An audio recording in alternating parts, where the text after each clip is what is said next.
Thank you. I listened to my superior's words of encouragement as I completed the scan. Plant information stored. Give me plant's 2 halves. Oh, now we're at the final step. Please provide the gardener's information. That's why it's called custom equipment. I don't know what effect it has, but apparently, it requires the genetic information of the gardener who will tend to the plant.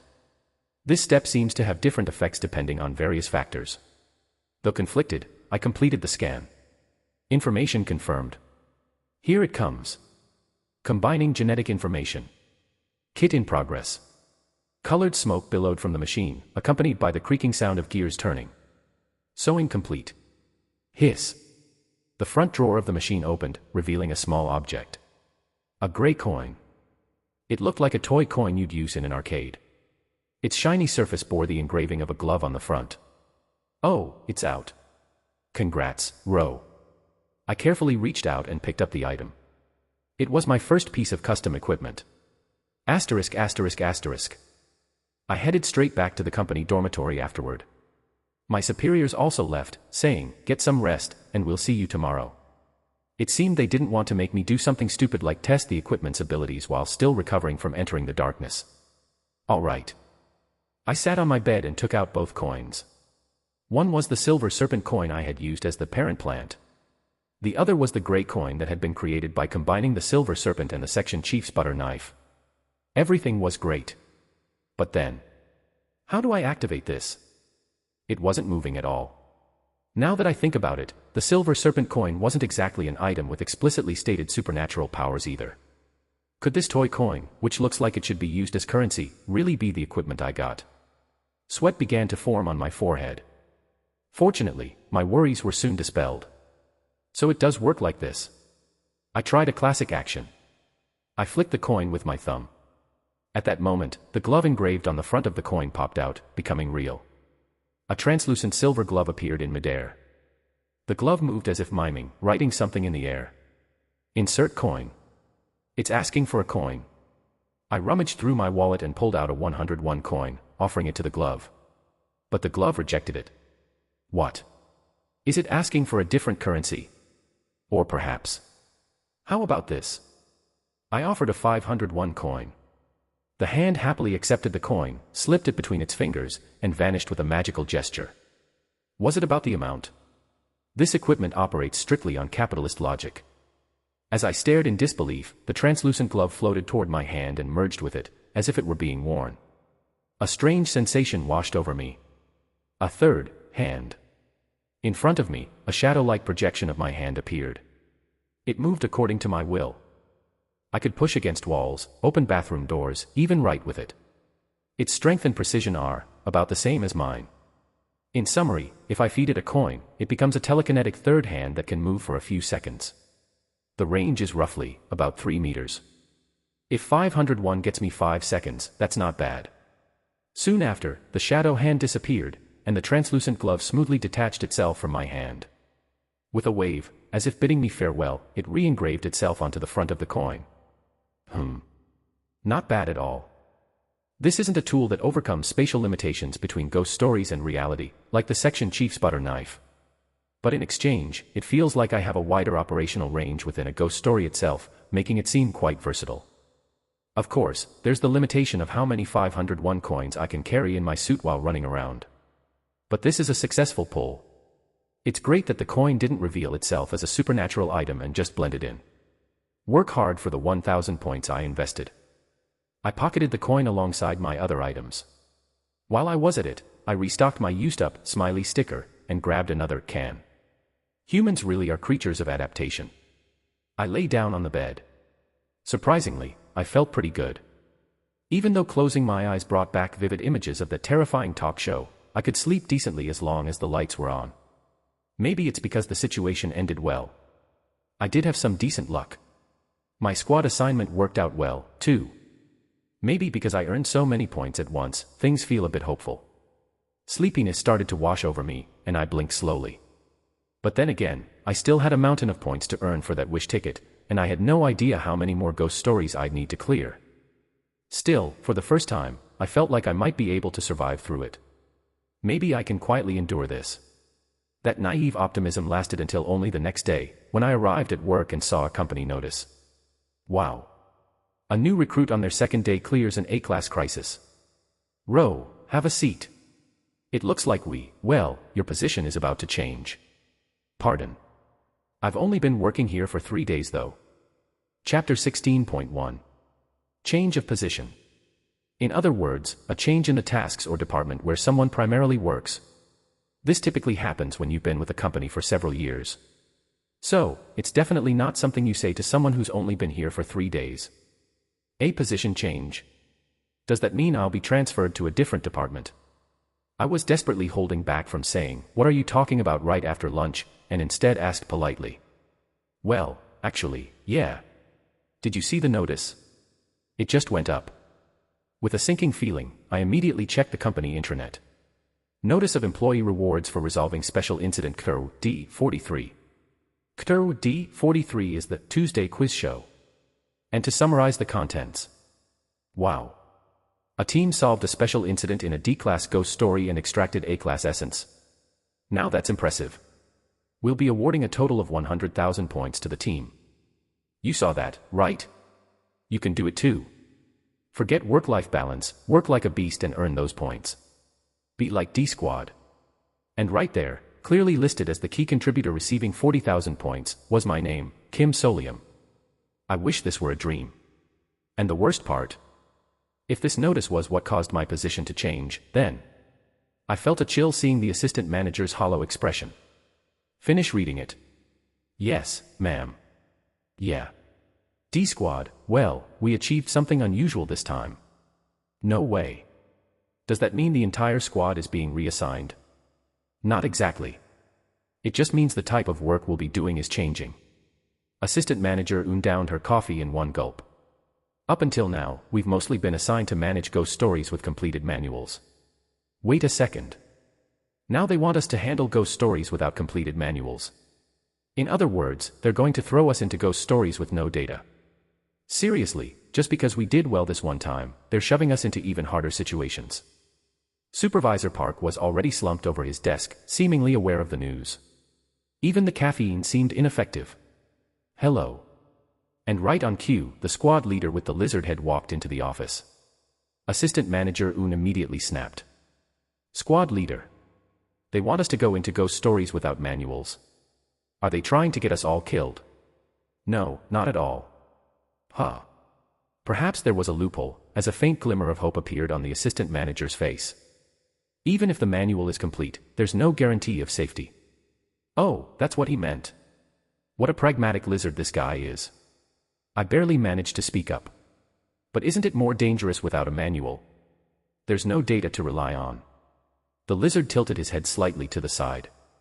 I'm not sure. I haven't noticed much of a difference. Ah, right. He's the guy who exorcises things with brute force. So, you've been bulldozing through everything up until now. I decided to ask directly. Is there any advantage to the current situation? Yes. What kind of advantage? Additional points are awarded. Supervisor Park suddenly lifted his head. Typical of people obsessed with points. How much more, squad leader? A lot. How much exactly?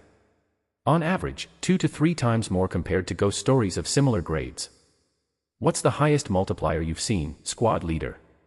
15 times. Suddenly, the assistant manager and the supervisor's eyes changed. That's the look of stock traders. It was the same expression people have right before they buy into a speculative biotech stock based on rumors. It seems the allure of 30,000 points was too sweet to resist. Normally, someone with common sense would try to stop this, but, well, to be honest, for me, it's basically guaranteed returns. There's not much difference whether there's a manual or not. I already know more detailed information from the exploration records than any manual could provide. So then, it's like a triple points event, right? And so, a short while later. Let's go. Yes, sir. Without any resistance, D-Squad accepted the new assignment and set off. Let's earn those points. Our destination was the 17th floor. From the 20th to the 17th floor, it's mostly used by the development headquarters. Assistant manager frowned as she pressed the buttons. And the 17th floor is where the researchers who scout for new darkness work. Ding. As the elevator doors opened, a white, artificial-looking office space typical of a combined laboratory and office came into view. Standing there, already waiting for us, was someone who extended their hand. Wow, is this the friend I've been hearing about? Awesome, just awesome. Definitely someone above my rank. I reflexively shook the outstretched hand. I'm Kim Solium. Nice to meet you. Oh, you've got good manners too. The man in a white lab coat and glasses looked fairly young, but considering the strange nature of this world, I decided not to jump to conclusions based on appearances. After greeting the rest of D Squad, the men turned back to me. I'm Kwok Jae-kang from Research Team 1. Nice to meet you. Looking forward to working with you. I look forward to working with you too. Our squad's assistant manager whispered to me. Don't worry. He's just a section chief. Aren't you just an assistant manager? But that wasn't what surprised me. I recognized this person. Equals.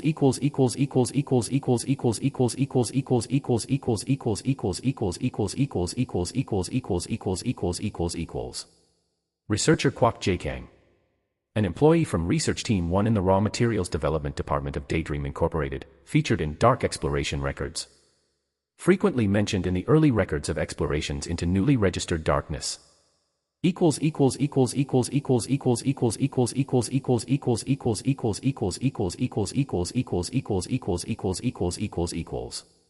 Another named character appeared. His personality, though,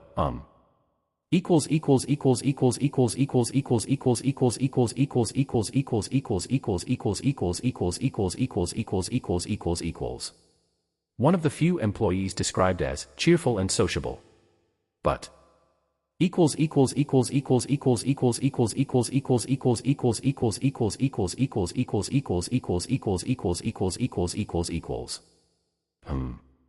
I quietly followed the squad without revealing my thoughts. We'll be seeing each other often from now on, right, Section Chief Lee Jae-hyun? Yes. May I ask why? Yes. Finally, the lizard explained. Research Team 1 studies and standardizes methods for entering new darkness. So, you'll frequently meet D-Squad, as you'll be the ones exploring the new darkness that hasn't yet been documented. In short, they're the team that assigns us our work. They find new darkness here and pass it on to the Field Exploration Team's Advance Unit. Oh, come on, you always explain things in such a difficult way, Section Chief Lee. And you're not even a researcher. The Research Team's Section Chief patted the Lizard Section Chief on the back. The lizard's unblinking pupils shifted toward him, as if confused. It kind of felt like watching a thriller movie. Anyway, today's darkness is ready for you to enter. Don't forget your Dream Essence Collector, alright. Assistant Manager Eun's face briefly flashed an expression like, why is this guy from another department telling us the obvious, but Supervisor Park's frantic hand gestures stopped her from speaking out loud. Check the records of ordinary people who went in and came out, as well as the team that previously entered. Section Chief Lee Jae-hyun took the documents from the research team. Meanwhile, someone tapped me on the shoulder. I turned to find a grinning researcher talking to me. Hey, do you want to bet on whether it's D-class or F-class? Pardon. We like to play small bets among ourselves. You should try it, it's fun. No, thank you. I answered immediately. Is this guy out of his mind? What if they get audited? And this guy's talking gambling right in front of his boss. I glanced at the research team's section chief reflexively. But this researcher shrugged. It's no big deal. It's not like someone's going to die because of a little bet. Haha. Oh, look at that, your expression didn't even change. You've got guts, Solium SSI, freewebnovel.com. I was too dumbfounded to control my facial muscles. Isn't this crossing the line for a workplace? It's certainly fitting behavior for a researcher in a world based on creepypastas.